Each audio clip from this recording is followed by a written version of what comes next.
Hello and welcome to the VRIC Media channel, where our mission is to educate you on how to make money in the commodities sector. I'm your host, Ted Butler, and today I'm very glad to be joined by the co-founders of New Gen Mindset, Nic Tartaglia and Dan Kozel. I met Nic a few months ago at the Silver Symposium in Vegas and subsequently met Dan this year at the PDAC event in Toronto. Since then, I've been very impressed actually by the insights in their podcast and their newsletter, so I'm really excited to get their thoughts today. Nic and Dan, thanks for coming on the show. Of course, our pleasure. Thanks for having us on, Ted. Really appreciate it. No worries, man. Glad to have you here. So, Dan, I was thinking perhaps you could start by sort of telling the audience about your background, how that ultimately led to you starting New Gen, and then Nic, you could sort of follow up with your perspective as well. Yeah, so I got started in the public markets, pretty much just doing investor relations and helping companies find investors. It was a very sales approach. And then over the last couple of years, really built the investor network here in Canada, particularly on the East Coast, parts of the United States. And, just fell in love with the mining space as a result of just working on the hardest mandates.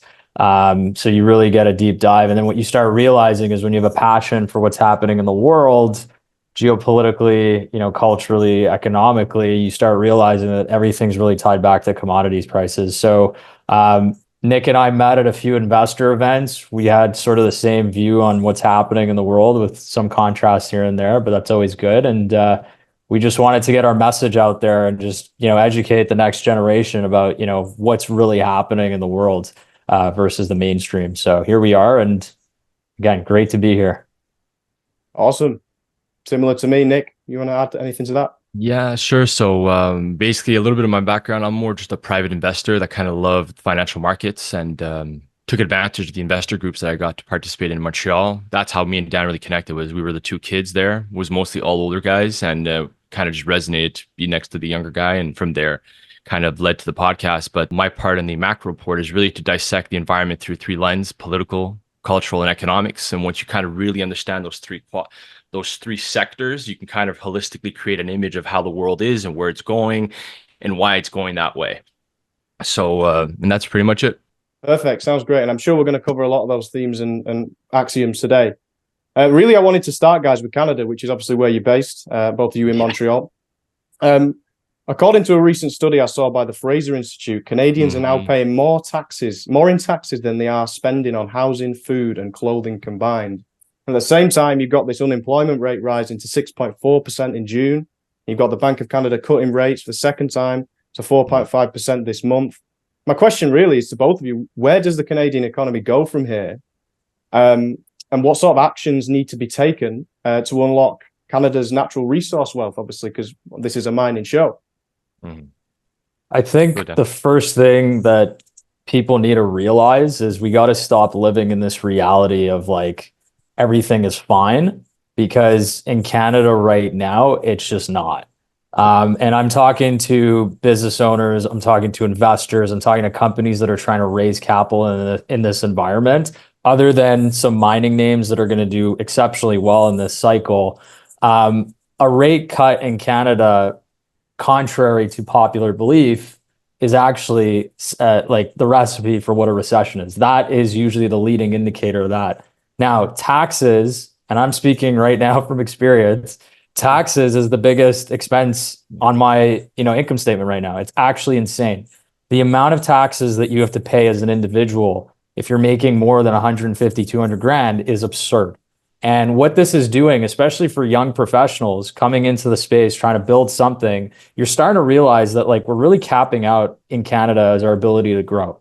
And it's become so I don't know what the specific word is, but there's still this belief that in a way everything is okay, and it's just not, because we're seeing it translate into a social decay. We're seeing crime go up as well, and people are just struggling to make ends meet. I went to the grocery store last Sunday. I bought 4 items. It was $25. Like, that just gives you some context as to what's going on. And then I had a friend who just came back from Asia, and he's just like, the same food is like less than $4. So this is something that has happened in Canada over the last 10 years. And this is just my opinion, but I think a lot of people can kind of back this up. There's been policy failure, both economically, politically, and socially in Canada right now, and we're bearing the consequences, unfortunately. Yeah. Sadly, what it is here, the issue is the government, or at least the culture assumes that the government is the solution to every problem that it created already to begin with. So our culture is just doomed in this cycle of repetition where we keep seeking government intervention to solve a problem that is rooted in government intervention to begin with. So it's just a vicious cycle that just keeps creating this decay and this expansion on cost in individuals. There's, as you mentioned, with the Fraser Institute, but people don't forget one of the biggest employers in Canada that's keeping the employment market going is the government. It's employing so many people. And then it says, well, the labor market's strong. Okay, take the government factor out of it. How strong is the labor market in reality? It's not that strong. And then on the back of that is how much of that is debt driven. Take out without the debt, can the government do what it's doing to keep supporting the government, the economy the way it is? No. So it's a game of illusions. And then people say this is a free market. By no means can you justify that. It's a mixed economy with a lot of socialism and some characteristics of capitalism. We are destroying the incentive for individuals and entrepreneurs to create wealth and produce value because we're saying, well, guess what? The harder you work, the more we take from you. So don't actually work hard. And then, we fuel this welfarism where it's just a market of people that just want to be given free things. But in reality, they don't seem to understand nothing is free in life. So, and here we are, kind of suffering the consequences of big government, big social welfare programs, promising a ton of free things. And then you wonder why their taxes are so high. It's not because things are going great. It's because things are decaying. Mm-hmm. And of course, one of the main responsible for that, Justin Trudeau. 60% of Canadians surveyed have a negative opinion, whatever that is, towards Trudeau. And this was pretty clear in the Rolling Stones concert in Vancouver, which you mentioned in your newsletter, where the crowd booed aggressively in response to Mick Jagger mentioning just his name, just Trudeau's name.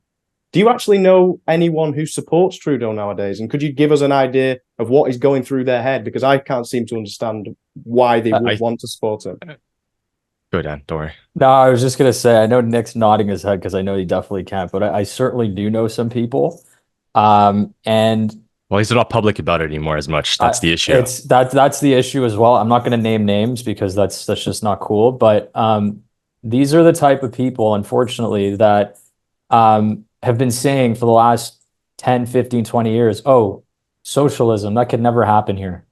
Oh, what's going on in Venezuela? That'll never happen in Canada. What's happened in the Soviet? We'll come to that. What's happened to the Soviet Union? That'll never happen here. And I'm just like, we have a failed understanding of what happens in history, right? So I obviously want to address your question, Ted. Like in terms of Trudeau, I never trust polls. I don't care what the polls are saying right now. They're saying that Pierre Poilievre is the guy. The reality is we're more than a year away from a possible election in October of 2025. A lot can change between now and then.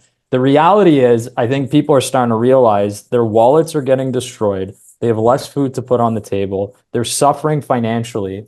That is a result of the leader of the country. And I remember explicitly telling people, especially in my university class back in 2015, I didn't vote for Trudeau, by the way. I voted for Stephen Harper. I specifically said, I'm like, guys, I think in the next 8 years, like, you're going to have probably economic instability. That's just the reality. And then when Trudeau, and I'm quoting him here, came out and said that, quote, the budget will balance itself. I mean, you have somebody that has never executed or built anything other than his own pocket. I'm going to be blunt here about this because that's how frustrating it is. And I know Nick kind of shares the same thing. A privileged child to begin with. Exactly. Like everything was kind of handed to him. And then you're giving him the responsibility to manage a federal budget. And then he's coming out in his inauguration speech saying the budget will balance itself. I'll give you another example during COVID, right? Yeah. When he was talking about interest rates. Nick, maybe you want to chime in on this because you know specifically. That was the journalist. The journalist comes out. So what happens when the interest rates go up? And then I forget how the name of the journalist, because that's what he starts off with. And he goes, Frank or whatever. Interest rates are at record lows. Like, we don't have to worry about that. Are you serious? Like, it's as if that was the norm. Low interest rates, free money for everybody. Let's go. Given, obviously, look who's right-hand man. Christian Friedland, the Minister of Finance, who's a journalist who knows nothing about finance or economics. And he even said himself, Trudeau, I don't think about monetary policies. That's not something I think about. Well, here you go. No wonder we're in this position because you don't think about things that are necessary. And so when you hear words like that from somebody that's supposed to be a leader of a country, in my mind, the red flags were going off much longer than I think when people are realizing it now. And again, I think that's probably just because of human nature at the end of the day. It's sad to see that, because people have intertwined that the economy is a byproduct of government, but then at the same time, those very people don't even understand what the hell they're doing in the economy. So we're like stuck in this rock, between a rock place and a hard place. It's like, what are we doing? We're just going downhill, and we're using debt. As if the debt's going around the world, we're just using debt and Keynesian metrics to create this distortion, this illusion that everything's okay. No, we're not. And actually, this incompetence translates to outside of the monetary policy to the social policy as well. Correct. You recently commented in the Macro Chronicles newsletter that the Ontario police has shared that roughly half of the drugs seized in 2023 were prescribed opioids, which included safe supply programs. And this is one of Trudeau's big policies. How bad is the drugs problem in Canada, and what do you think is the solution? Well, so the first thing we'll go back to is what Dan was mentioning before, right? The social decay. So a typical byproduct of social decay is you'll see, obviously poverty, misery, depression, anxiety, anti-collaboration. People are no longer working together. And when you see these type of metrics, you'll also see people starting to abuse alcohol and drugs to kind of hide away from the misery of reality. So you're seeing a trend across. Correct. That's pretty much what it is. And you're using products like that to, rather than kill yourself, I'm just going to use products. But what's sad is that governments are sort of saying, well, because we are the greatest player in terms of dictating what is safety or what is not, let us provide the safe products. So they step in and now they provide products. But the thing is, those safe products get onto the street where drug dealers are now using it to sell because they were getting it basically free from the government to begin with. And that's not just in the drug, the issue too. You're seeing it in the crime. You're seeing it in the alcohol abuse. You're seeing it in the fact the government even offers now in Canada assisted suicide. It's like So it's like government. Go. I was just going to say that's one of them for sure. But to me, the thing that was the social decay, and I know we don't want to spend too much time on this because we want to talk about what's happening economically too, but safe injection sites. Yeah, but that's I was just walking Montreal. If you walk on Atwater and Notre Dame, there's a quote safe injection site next to a school. Like, how are we allowed this to happen? I didn't know about this until I walked there and my friend pointed it out. And I'm like, this is ridiculous. So what we've done is we've normalized this idea that, okay, because somebody has an addiction of some sorts, it's okay to keep reinforcing that in certain doses. And doing it through the government. That's where the dilemma comes into place, remember? And so in the suicide, it's funny because all these things are byproducts of government, intervening in the marketplace, distorting the market, creating these problems, and then they come out with the solutions to the problems that they created to begin with. So again, it's causality.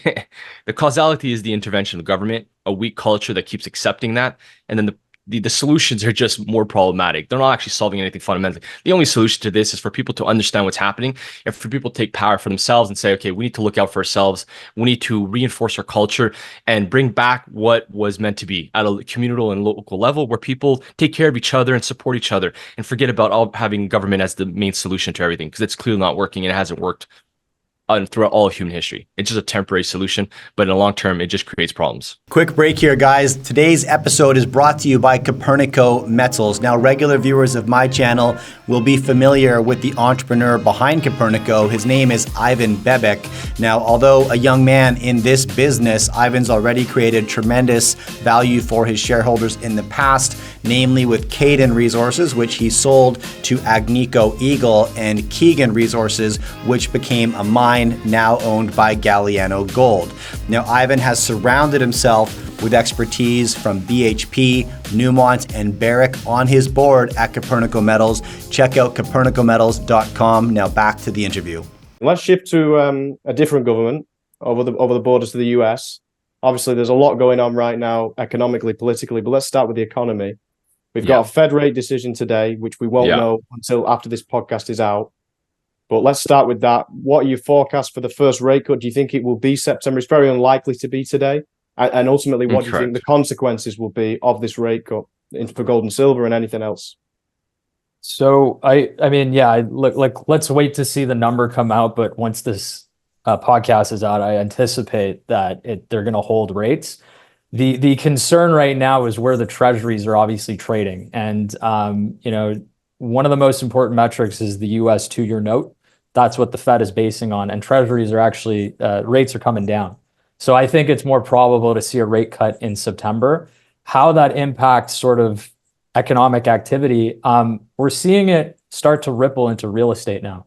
A lot of these pre-construction projects, and this is both in Canada and the US, they're scrambling right now because they were anticipating that they could get higher rents, and like they're seeing sort of the rippling effects into just basic everyday expenditures, right? And then you couple that with credit card debt going through the roof. So the Fed is really stuck right now, and it's a result of, again, excessive spending.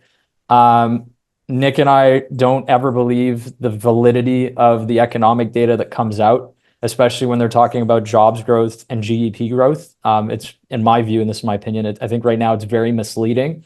There's a lot of things that happen. They're always correcting downwards after, and they're ultimately lagging indicators as well. So you're always correct. Exactly. Absolutely. So that's a problem with Keynesian to begin with. Exactly. So I think right now, like everyone's saying, well, no, everything is fine, everything is great, tech is doing well, AI is doing great, but the same thing kind of happened in 2006 when they started cutting rates, and then we only saw the ripple effect in 2008. So there's always that lagging sort of impact that starts rippling in, and then when it hits the market, it hits it extremely hard. Definitely. No, I just want to add on to that was, let's not forget, America just crossed $35 trillion of debt. So that's a huge factor. As Dan mentioned, credit card debt is at all-time levels, household debt's at all-time levels. The burden on the economy at these interest rate levels is significant and creates a lot of downward pressure. So obviously we're in a position where, regardless of what they say, regardless of the illusion of strength that they want to portray, we know that they're stuck and that they just need metrics to eventually kick in for them to be able to justify them lowering interest rates. It's just a matter of time. It's just everything's lagging. Everything you do in the economy with the interest rates, it takes a year and a half to really see that ripple effect start to really kick into the economy for that to then take hold, or whether it's increasing interest rates or lowering it. It takes a while. It doesn't. In that sense, Nic and Dan, do you think that a recession is already baked in? I mean, obviously, we've heard from very established economists like Mohamed El-Arian, who said that the Fed is already over. Oh, it's already too late. It should have cut by now. But that's the thing. Because it's so relying on this backward-looking data. I mean, unemployment rate 4.1% versus 3.5% in July last year. So it's starting to creep up. Are we already, is a recession already an inevitability? I mean, Lobo Tigre seems to believe that. The first thing I'm going to say is, I don't even know how we define recession anymore. The USA's completely redefined that term, so I don't even know how to start with that anymore, because that term is now open air. I don't even know what they're going to do. Like, if we do agree that there's a recession coming this year and they do accept it, how are they going to go about defining it? Are they focusing on labor? Or are they focusing on purely on GDP? They could have a decrease in GDP and still say, well, the labor market's still strong, so we don't actually have a recession. That's basically what they did before. So I don't even know what to look at in terms of really quantifying what is a recession anymore, especially in the West, because the definition has changed. So I'm not entirely sure how we're going to play that game. I think that's more an open-ended question now to see when we accept it based on what definition we go about now. I mean, one of the concern that I have is that Powell's obsession with this 2% inflation rate, he's gonna wait for it, and he's actually going to hold rates even beyond September. I mean, inflation is what, 3% now, 3.0. That would be really, really concerning. Well, that could then reverberate out at a later date. Well, again, that's using the CPI metric that they distort to begin with. But then the question becomes, what's the solution? Is it government intervention, or is it central bank intervention, or do we allow natural booms and bust cycles where we have to finally say there's so much bad debt in the system and so much malinvestment that we need to start letting the system clean itself out a bit? If we want to play that, okay, maybe we just keep rates that they are. We don't necessarily increase it, but we just let rates kind of eventually kick in. Or are we saying, well, we need to protect the wealth. We need to worry about social spending programs. We need to worry about the massive aging population, all the free promises that, well, if we don't lower interest rates, there's a trickle effect of massive short-term consequences. And we can't have these problems in the midst of massive geopolitical problems, in the midst of, foreign nations trying to expand their economies. I don't think they want higher interest rates. They want lower rates. It's just a matter of doing it in a way that they're able to justify it more effectively. And I think they're just waiting to play in the long game for that. Here's another thing too. And I'm just going off of like economic data that, again, it's backward looking right now. But I think the two biggest holders of US treasuries right now are China and Japan. And all they can really do is, if they start buying, if they start selling, right, And they can manipulate rates to go a little bit higher, and then that creates this artificial distortion in that market. So essentially, and again, I'm not an economist. Mohamed Larian is well more qualified than I am, like by many years. So I'm not going to make any like forecasts or anything like that, but it's really just putting two and two together. Like, you have two of the biggest countries, or one country in particular, that is, quote, a foe to the United States, both economically and politically, that has some form of control of the treasury market. So it becomes you got to be careful, like to Nic's point, you got to be careful how you define it, because they always said when we went to COVID, we had 2 down quarters of GDP growth. Well, no kidding. We literally shut down the economy. We locked people into their homes. That turned to be a complete policy failure. So the question is, what does that look like going into these next few cycles, or in this next big cycle, where you kind of just have to scratch your head and start realizing, well, can the end consumer actually live to survive ultimately? Yep. And one last thing I want to add to this whole recession issue is, regardless of what happens, as the private sector probably implodes, starts to decay itself, all you're going to see is more government intervention and more government spending and infrastructure projects and so on to kind of uplift the market on the other side. So they're just going to stimulate the way and then, boost the GDP, but they're going to use debt to do it and taxes. And again, they're just using government intervention to kind of create the illusion the economy is all okay. Interesting. Yeah, I just want to stay on the US for a second. Obviously, a lot happening politically as well. Trump assassination attempt, and then he's coming out to 50 Cent the next day as if everything's okay. Google banning searches of Donald Trump, actually, as reported on Elon Musk's distorting, Twitter. Yeah, exactly. Kamala Harris supporting Venezuela by the looks of things. I mean, really, there's a lot of things going on, but the question I have for you guys is, who do you think will win the election? And give me where we would be, the scenario in 4 years of a Harris administration and then a Trump administration. Give me Yeah. So I think I want to take a step back here, because most people who know Nic and I, we kind of have like a view on like who we like, but I'm going to take a step back, and this might shock a lot of people. It doesn't matter who gets elected, because both of them right now, their policies are for more government spending, right? Trump has this tax cut scenario, right? No tax on tips. It's exciting. He's got to sell that to the American people. Kamala, on the other hand, the first question I have is, I have the same amount of electoral delegate votes than she does for her party, which means she has 0. Nobody actually elected her to be the presidential candidate. It used to dislike her so much. And to me, it's kind of like, and I'm surprised more people are not going crazy about this. They literally, it's a coup. It was a political coup on that side of the aisle, in a way, because they basically said, you're the next person in line, do what we say, and then let's move forward. And so there's a lot of scrutiny, obviously, on both sides. I think the next 4 years, it doesn't really matter what happens after the election. I think whatever side loses, they're not going to be happy. And Ray Dalio had a really great piece, and shout out to Jay Martin for actually sharing this with me, because I read a good chunk of it. I think it was Pick a Side, Fight or Flee. Yes, we spoke about it.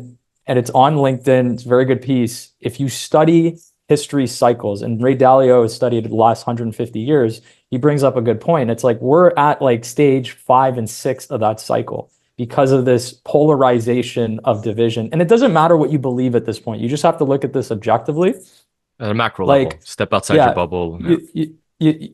The entire premise of whatever happens on November 5th, there's going to be one side that's going to be furious. And that'll just continue to accelerate. Now, who do I think is better for economics, for prosperity? I think the obvious answer is everybody who thinks that way wants to see Trump back in office. Will that happen? I don't really know. I'm not prepared to make a prediction on that. What I am prepared to say is that at the end of the election on November 5th, whatever side is on the losing side, there's going to be more chaos on that side. So no matter what side. It's a story of increasing division then. And actually in that Ray Dalio piece, I think he said there's a 50% chance of America going to civil war. So that tells you all you need to know. Well, one thing I want to keep it going to China now. covering all the sort of big economies, well, not really including Canada.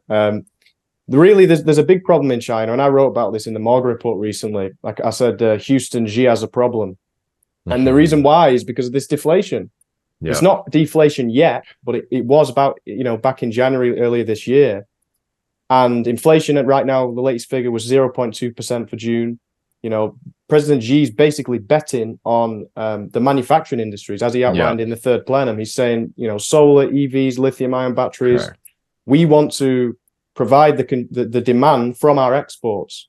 And actually, a lot of the banking sector in China is being absorbed by the big banks. Correct. So the rural banks, the access of the Chinese citizens, the working class, to loans is disappearing.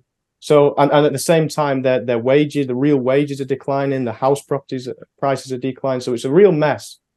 But my question to you guys is do you think that this strategy of Xi will work? Do you think betting big on manufacturing will, avoid a situation like Japan ended up in the 1990s after the banking crisis and this sort of years of stagnant economic growth, fighting deflation? Do you think it will work? Do you think Xi's going to be right with his strategy? I think the question starts off with which time frame we're looking at. Are we looking at short term? Yeah, most likely can absolutely create that distortion. Over the long term, I don't think it'll work because it's not sustainable. It's just a short term game. What we're seeing is the full effect of, from the central banks. Well, I mean, the more larger banks absorbing the smaller one. We're just seeing the effects of communism. The smaller local banks are getting taken out, and the problems are being absorbed more and more centrally. And then all it does is just gives, the central government more and more an easier time to dictate and manipulate the money supply, where it needs to go and how it needs to be spent. And I think what China's doing is, obviously there's a massive problem in the real estate market, and that's trickling down into everything because it's a huge component of creating this distortion. In general, the retail market in China is not really strong. It makes up maybe 30% of the GDP. Overall, they're not consumers like we are in the West. They really don't have that same behavior, so they depend heavily on the West. So now what we know is, well, if we know that the West overall, it wants to spend trillions of dollars, it's like as if Janet Yellen a while ago said she believes that the West needs to spend $3 trillion a year to fight climate change.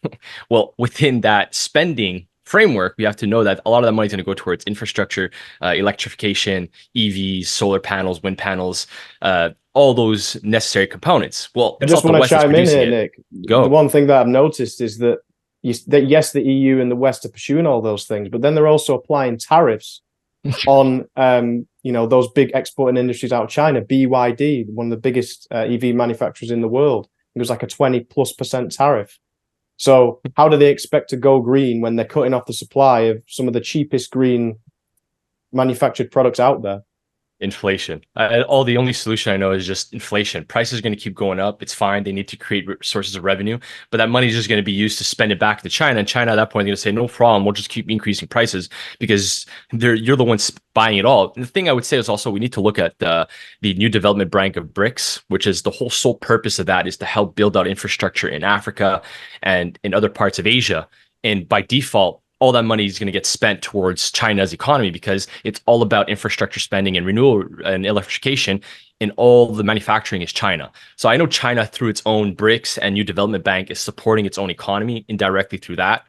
And then you're seeing the West spending behaviors in order to kind of uplift the economy, to offset the private market imploding by fueling the manufacturing process of China, because everything we need is all coming from over there.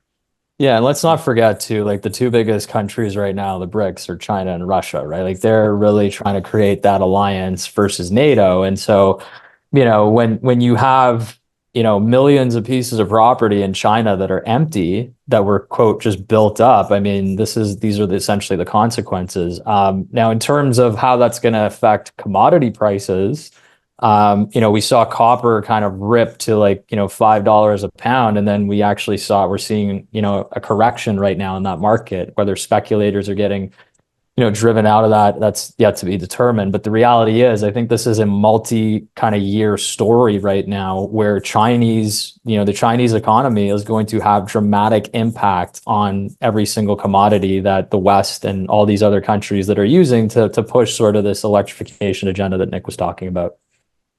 Absolutely. Yeah, I want to stay with China, but switch to a different theme of the military. So you guys cover this quite frequently. Really, I want to know what is the latest on the Taiwan conflict, and what catalysts are you watching that could cause the tensions to escalate? Dan, you want to start or you want to go? Yeah. Well, I think every military exercise that gets, deployed is always it's a scare tactic. There's no secret that, China, Taiwan, it's a battle between sort of, authoritarianism with China, and then Taiwan being an ally with US and NATO allies as well, of like a beacon of democracy. The reality is it's a massive, if there is a conflict there, there's no question that the supply chains are going to be affected, particularly with semiconductors. I think everybody that knows Taiwan is like, you're paying attention to this. What catalyst would potentially set something off there and like have China potentially invade? I mean, I think you really have to look at what's going on in the Middle East right now. Yeah. This is probably, in my view, this is really the big catalyst where if for whatever reason there's another invasion of some sorts where, and I'm not saying this is going to happen, I'm just putting the chess pieces on the table. Let's say Israel goes out and says, okay, we're going out to invade Iran now and Syria, right? What does that mean for Putin? What does that mean for Xi? Well, Putin's had sort of quote unquote this plan on Ukraine, which again is a result of NATO not listening and not having dialogue about what it is they're ultimately trying to accomplish, which is they want Ukraine to be part of NATO, which in my view, I just think that will not happen, but I could be wrong. But there's all these regional conflicts right now. And quite frankly, maybe it's another region that gets involved that could set that off. Maybe it's the political election decision in November, where we know who the next president is. That could potentially set that off. And I'm being a little biased here, but let's say Kamala Harris gets elected as the president of the United States. My gut is telling me that China's going to go in and say, this is our time.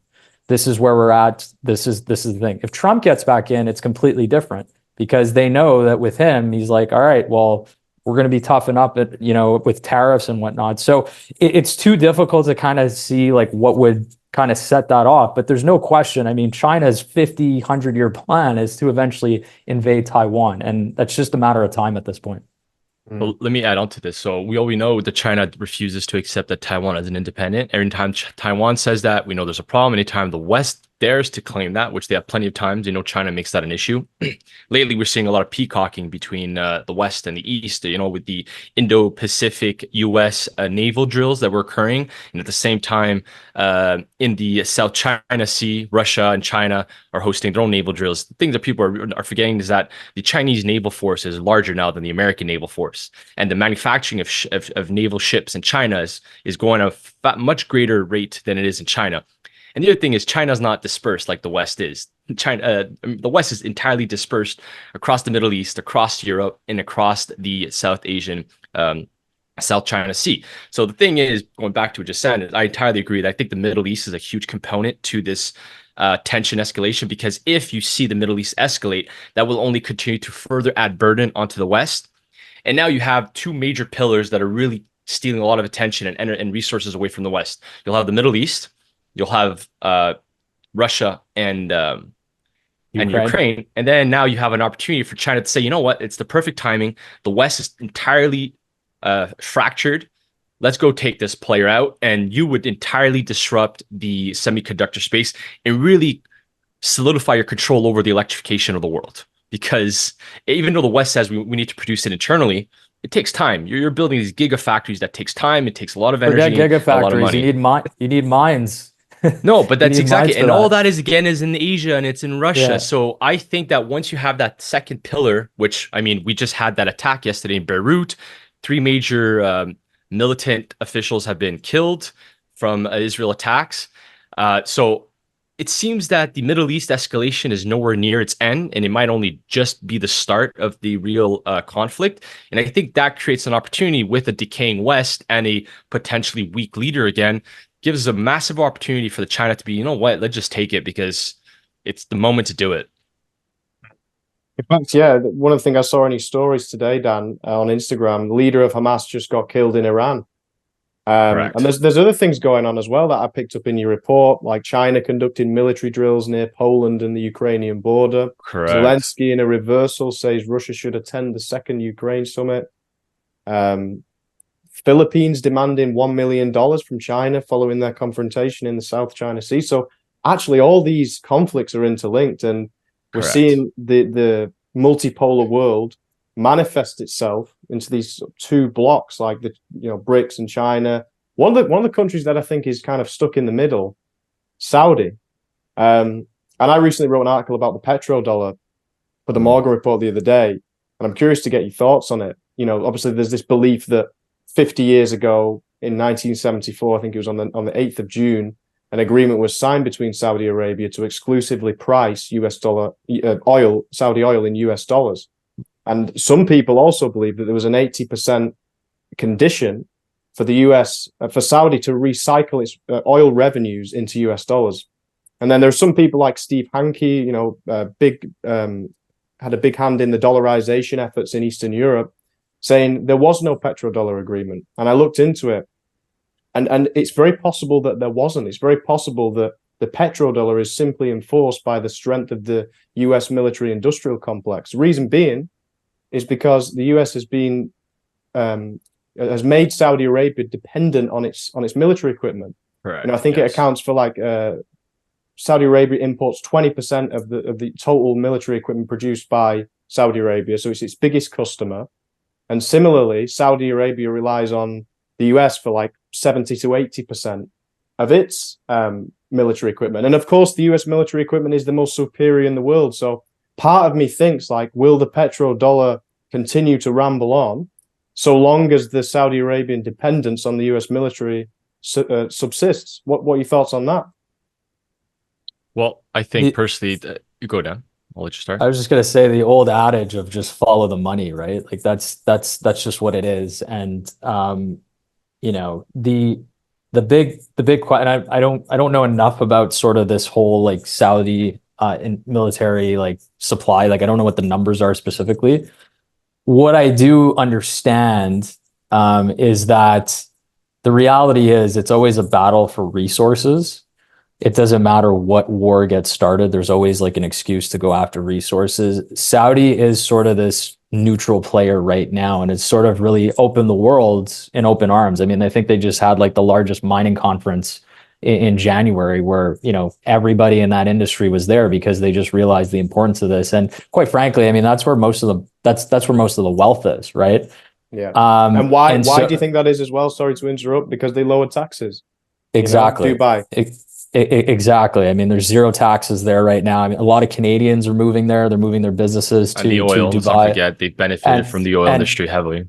100%. And so everything always comes back to that one resource, and that's oil, and natural gas is part of that as well. So it'll be interesting to kind of see how they position themselves in sort of this global, ecosystem, right? When you've got two different viewpoints going at it, both from every side, geopolitically, economically, there's military, it's all kinds of stuff. But I do think that at some point, though, and we're seeing it with China and Russia as well, they're swapping the US dollar and they're using their BRICS currencies. So the question I think a lot of people need to start asking, especially investors, is, okay, what type of plan are they putting together to potentially eliminate that?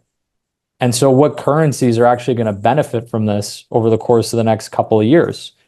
That's the trillion-dollar question. It's a very speculative question, but I think that's something that a lot of investors and a lot of people should just keep in the back of their mind, because the US has become so socially decayed. It's just a matter of time at this point. But I'll let Nic kind of chime in sort of on the metrics and the numbers on that. Well, what I wanted to say was, I think it's a question kind of like the same concept as the dollar itself. Do I think that the dollar will remain the king forever and only be that? No, absolutely not. Will it be lost? No, absolutely not. It'll just be a variable within the puzzle of exchange around the world. And I think the concept of the petrodollar remaining king, I don't think we have enough data or support to even validate that, because we do see a regression in the use of the petrodollar, and we see other currencies being accepted and utilized to exchange oil with Saudi, within within India, within China, and we see that the Saudi is not only accepting the dollar anymore. So clearly it's not king. Will it be eliminated? No. Will it be a use within the portfolio of currencies utilized? Absolutely. I think it's just the real question is, will the dollar remain king? No. Will it still be used? Yes. And I think that's more of the reality of the future of the oil and the dollar itself in the framework of the macro environment. I tend to agree, but I will say I think the dollar will remain king because it still is king. You know, it's losing its throne to an extent, but for the next few years, you know, maybe 10, 15 at least. And like I say, this is because of my fundamental belief that the dependence on the US military for Saudi Arabia stops it from saying, I'm going to dump my dollars and substitute for another currency. On the other hand, though, you know, it's China is Saudi Arabia's most important trading partner now. It took over the US in about 2015. Correct. It now imports 3 times the amount of oil that than the US does. China imports Saudi Arabian oil. So it's a question of, you know, Saudi Arabia is torn between 2 schools of thought. Either, you know, goes with its economic partner or it goes with its military partner.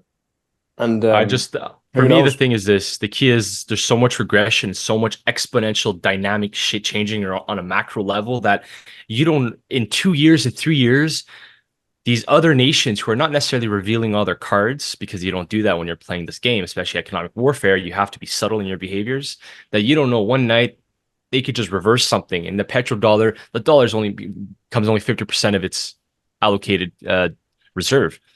So for all you know, the market could shift overnight. It just takes something fundamental to happen. And I think that can happen very recently in a couple of years. It could. But my belief is that until there's a viable alternative, like a gold-backed BRICS currency, you know, the Chinese yen, the capital controls are far too tight in the market.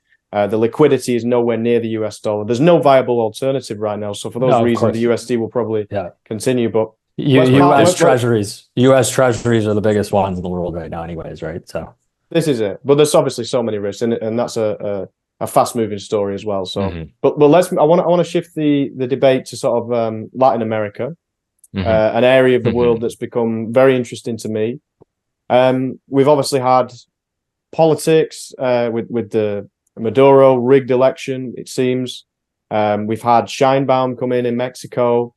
Yep. Seems to be relatively well received, but we're still not sure about the impact that it's going to have on mining, with her being this sort of eco warrior. And then down in Argentina and Chile, we just had BHP London Mining acquire Filo Corp in a $3 billion deal that includes copper assets in the Vicuña district.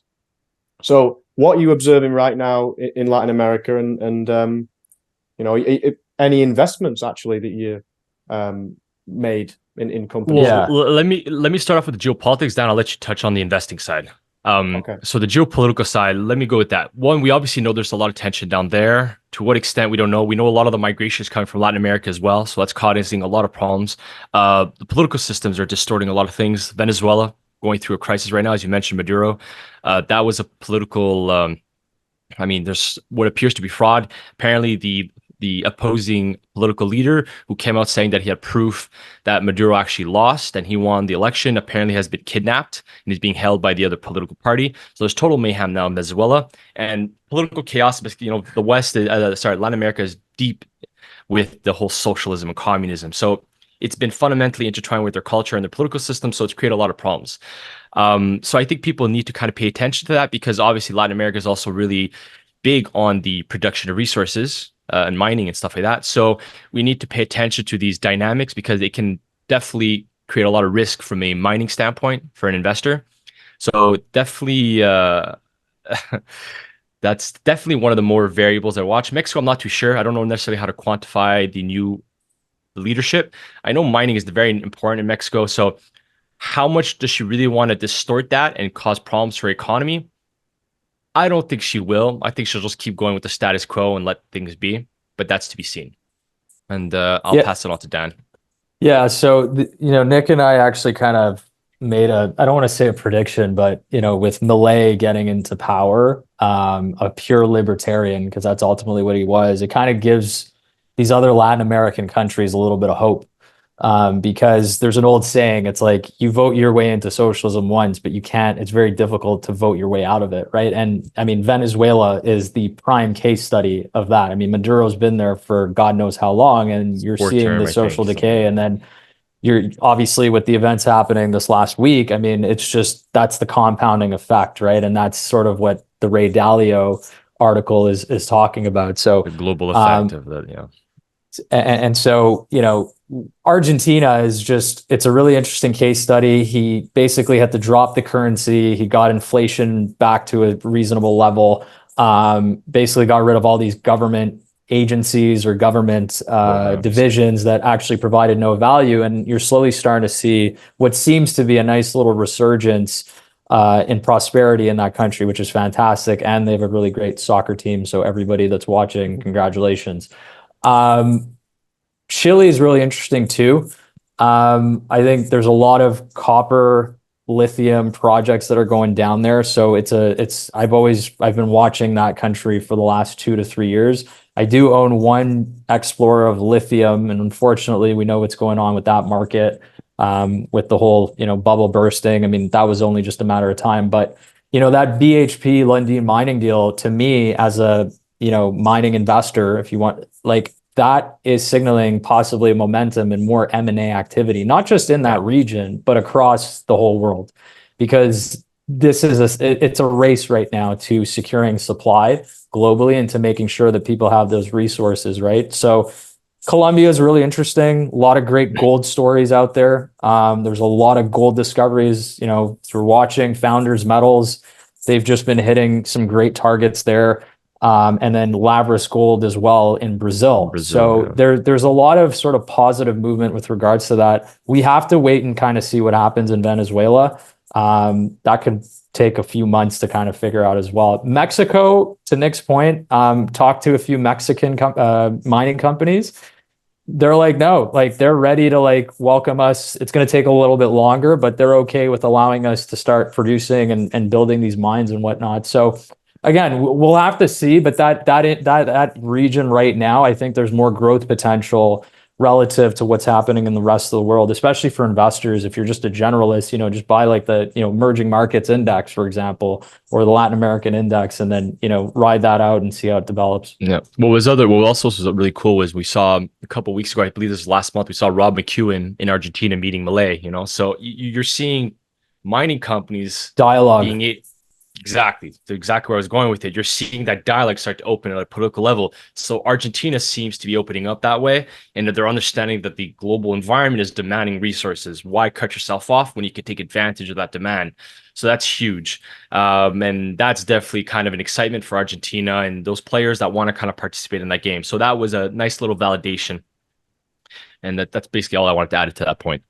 Perfect. Well, we're going to continue the conversation about Argentina next week. Viewers should know that we've got the Dolivardan geologist Joaquin Marias. He's going to be coming on from Argentina to talk all about the different things, whether Milei can get his policies through. So definitely stay tuned for that. In terms of our podcast, guys, I just want to finish off with kind of your favorite commodities right now.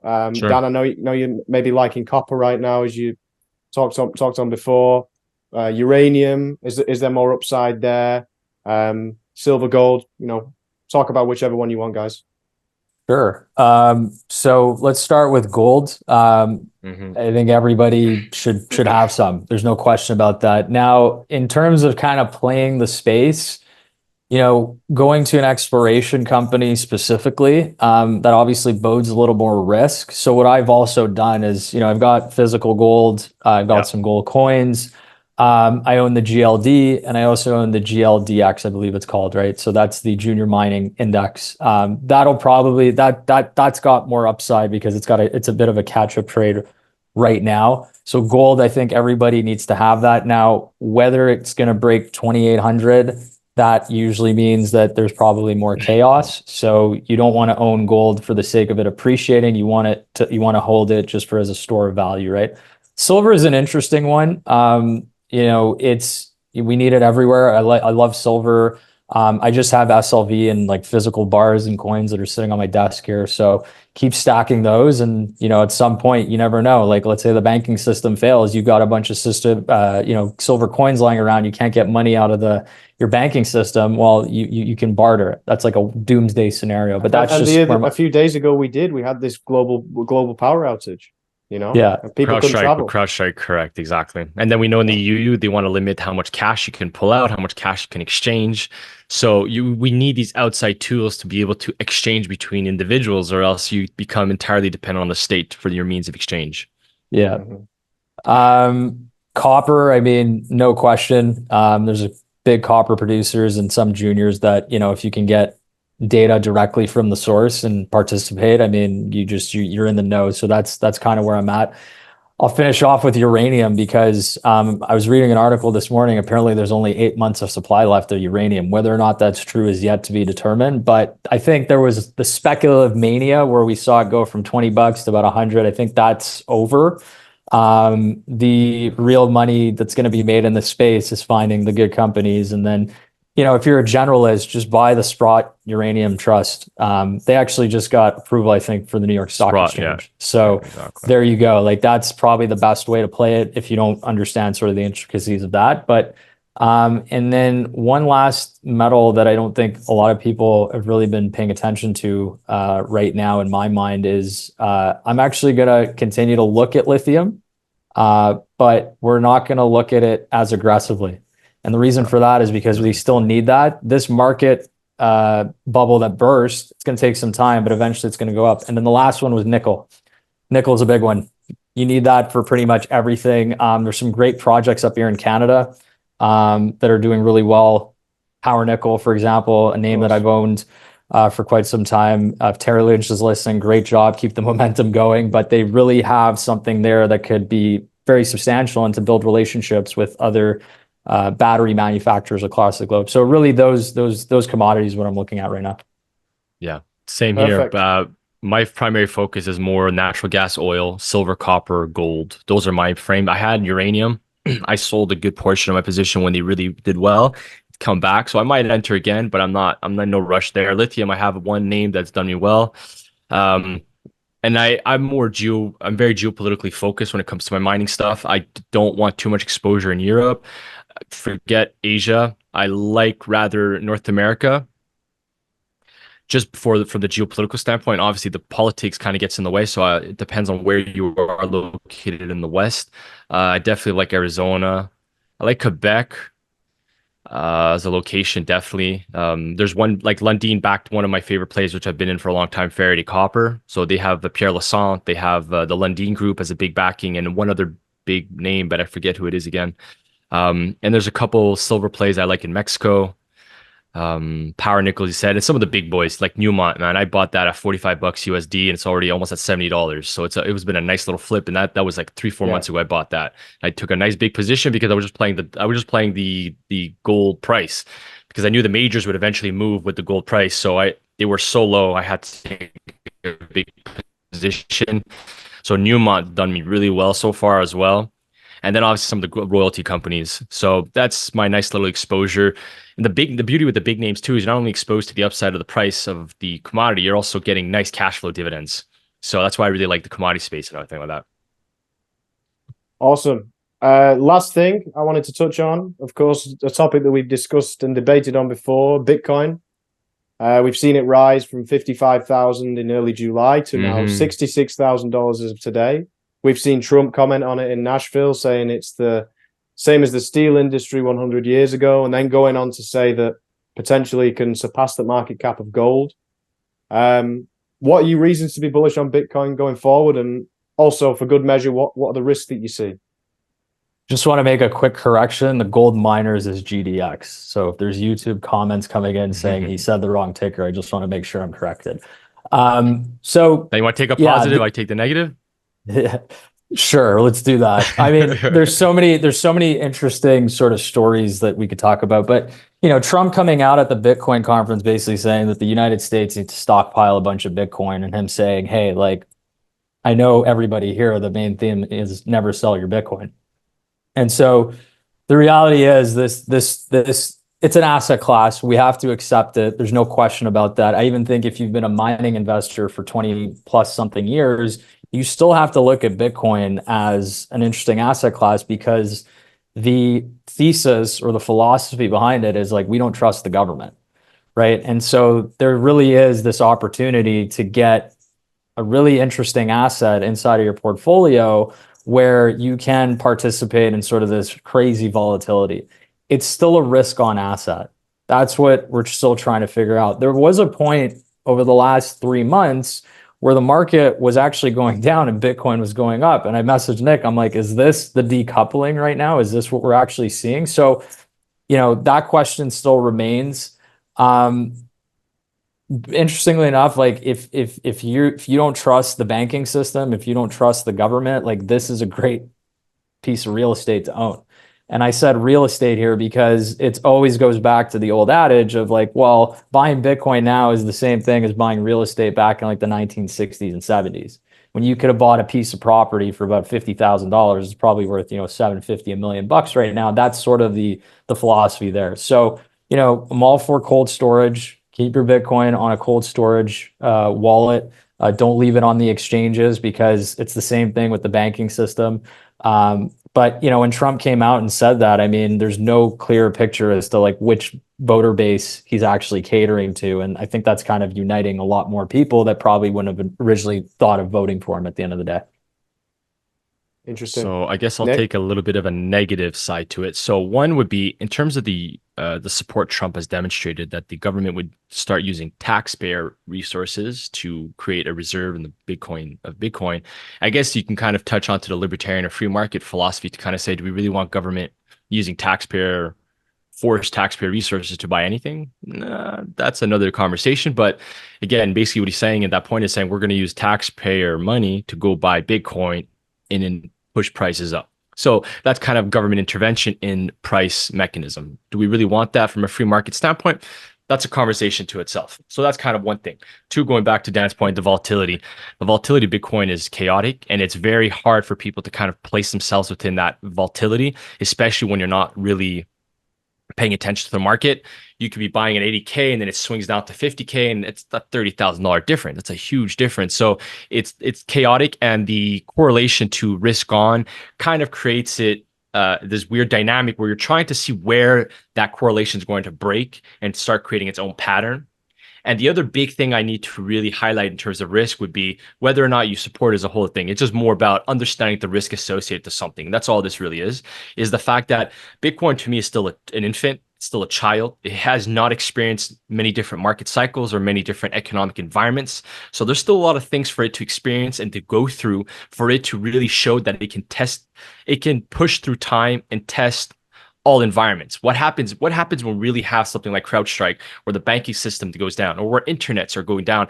How I want to be able to observe how the market finds the solution to exchange Bitcoin in an environment where a banking system is falling, where internet is collapsing.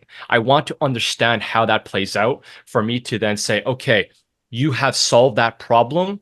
You have shown that you can test time. So that's a huge variable for me too. And then again, if this Bitcoin is going to last 1,000 years, it's going to be part of humanity as long as gold has been, it's going to continue being part of that story, then whether I wait another 5 years to keep buying, another 10 years, is irrelevant in the framework of wealth, prosperity for the family. Because if this is going to continue to grow for 100 years or 1,000 years, I'm still in the early phases of that cycle. So you don't have to necessarily create this FOMO in your mind to buy in right away. You can let time test it and see how that plays out. And then you allocate according to how you figure out those risks play out. And that's pretty much where my head's at with that. Better to have some than nothing at all, I think. No, but that's Absolutely. it. There's a difference between a 1% or going 10% in or 20% allocation. If you're comfortable, go in. If you're aggressive, go in. If you're wealthy and you can take a 10% position, go in. But if you're not sure and you want to take your time. Especially when a lot of people, if you're going to play the gold game, buying gold, the purpose is for wealth, and that's to transcend time, to be passed on generation to generation. You're going to play the same game with Bitcoin. Then again, it's a matter of just buying when it takes a massive dip and just let time take do its thing.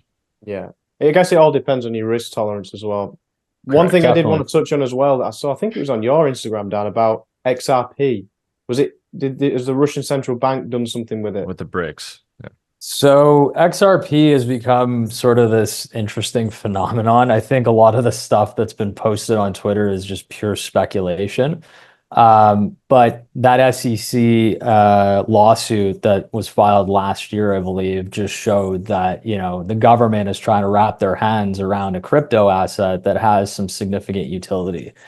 And so when you see that, and then that lawsuit's actually been in favor for Ripple or XRP. So it just shows you like there's this dynamic happening between like government wants control of your assets. Well, here's another vehicle potentially that's going to allow you to get out of that system, right? I've owned Ripple for the last 3 years. I just keep buying it for the sake of buying it, because at some point there's this idea that, you know, when everybody goes fully digital, Ripple might actually be like a means of exchange for a lot of these currencies, particularly in the BRICS, right? Because, you know, they're seeing it. I'm sure China is seeing it with the West. The West is all in on Bitcoin, right? So it's like, what other currency could they take to be part of their whole ecosystem? So again, it's pure speculation. I just post that just to keep people informed, and I just do it because there's always interesting stuff that's happening. But you know, it's better to have some exposure into this space